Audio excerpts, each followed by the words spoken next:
একজন নার্স তড়িঘড়ি করে একজন তরুণ নাবিককে একজন বৃদ্ধের বিছানার কাছে নিয়ে গেলেন এবং তাকে বললেন, আপনার ছেলে এসেছে। রোগী প্রচণ্ড মুমূর্ষু অবস্থায় ছিল। কিছুক্ষণ পর বৃদ্ধ চোখ খুললেন। তার বিছানার কাছে দাঁড়িয়ে ছিল সেই তরুণ নাবিক। বৃদ্ধ তার হাত বাড়িয়ে দিলেন। এটা দেখে যুবক তার হাতটা ধরে ফেলল। সে বৃদ্ধের কাপা হাতে চারপাশে যত্ন ও স্নেহের সাথে তার হাতটি জড়িয়ে দিল। নার্স বৃদ্ধের বিছানার পাশে নাবিকটিকে বসার জন্য একটি চেয়ার এনে দিলেন।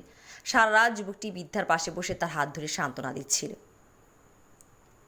মাঝে মাঝে নার্স বৃদ্ধের অবস্থা পরীক্ষা করতে আসেন এবং তরুণ নাবিককে সরে যেতে এবং কিছু বিশ্রাম নেওয়ার পরামর্শ দেন, কিন্তু তিনি না করেন।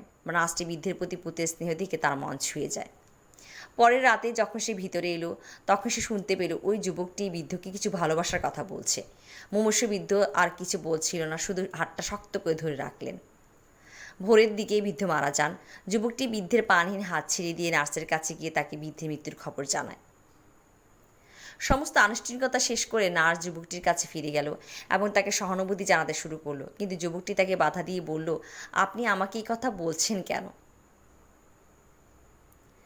নার্স তার উত্তরে চমকে উঠল এবং দ্বিধাগ্রস্ত হয়ে উত্তর দিল, তিনি আপনার বাবা ছিলেন।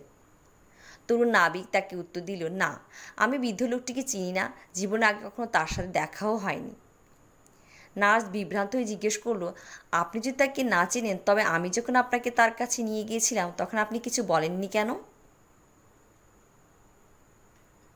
তরুণ নাবিকটি উত্তর দিল, আমি বুঝতে পেরেছিলাম আপনি তাড়াহুড়ো করছিলেন, এবং যখন আমি বৃদ্ধকে দেখলাম তখন আমার মনে হয়েছিল যে বৃদ্ধ মানুষটির তার ছেলেকে প্রয়োজন, কিন্তু সে এখানে নেই।